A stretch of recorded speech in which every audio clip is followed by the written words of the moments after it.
ஒரு குட்டி குரங்கு நிறைய பேரை இப்போ இன்டர்நெட்ல அல வச்சிட்டு இருக்கு. என்ன ஆச்சுன்னு பாத்தீங்கன்னா, இந்த குரங்கு பேரு பஞ்ச். இவன் ஜப்பான்ல இருக்க இச்சிகாவா சிட்டி ஜூல 2025 ஜூலை மாசம் பிறந்திருக்கான். இவன் பிறக்கும் போதே இவனுடைய தாய் குரங்கு இவனை பார்த்துக்காம சின்னதுலயே விரட்டி அடிச்சிருக்கு. அது மட்டும் இல்ல, அங்க இருந்த எந்த குரங்கும் பஞ்சை ஏத்துக்கவே இல்ல.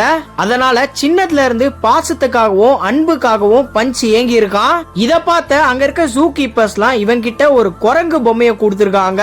இந்த குரங்கு பொம்மை தான் இவனுக்கு அப்பா அம்மா இவனுடைய ஃப்ரெண்டு எல்லாமே அந்த குரங்கு பொம்மை தான். அந்த பொம்மைக்கு உயிர் இல்ல அப்படின்னு சொல்லிட்டு பஞ்சுக்கு தெரியும். இருந்தும் அந்த பொம்மையை கட்டி பிடிக்கிறது, அந்த பொம்மையை இழுக்கிறது அப்படின்னு சொல்லிட்டு அந்த பொம்மை கிட்ட பாசத்தை காமிச்சிட்டு இருந்திருக்கான். அது மட்டும் இல்ல, இவனுக்கு சாப்பாடு கொடுக்க வர ஜூ கீப்பர்ஸ் மேல ஏறி இவனுடைய பாசத்தை அவங்க கிட்ட காமிச்சிட்டு இருந்திருக்கான். இதெல்லாம் அங்க இருக்க ஜூ கீப்பர்ஸ் வீடியோ எடுத்து இன்டர்நெட்லயும் அப்லோட் பண்ணிட்டு இருந்திருக்காங்க. அதுதான் இப்போ உலகம் முழுக்க ட்ரெண்ட் ஆயிருக்கு. பாசத்துக்காகவும் அன்புக்காகவும் ஏங்கிட்டு இருந்த பஞ்சுக்கு இப்போ ஒரு குரங்கு பஞ்ச் குரங்கை ஏத்துக்கிட்டு தாய் பாசம் கொடுத்திருக்கு. கடைசியில பஞ்சுக்கு தாய் பாசம் கிடைச்சிருச்சு. முடிஞ்ச அளவுக்கு இந்த வீடியோவை நிறைய பேருக்கு ஷேர் பண்ணி விடுங்க. நீங்க இத பத்தி என்ன நினைக்கிறீங்க அப்படின்னு சொல்லிட்டு உங்களுடைய கமெண்ட்ஸை கமெண்ட்ல சொல்லுங்க.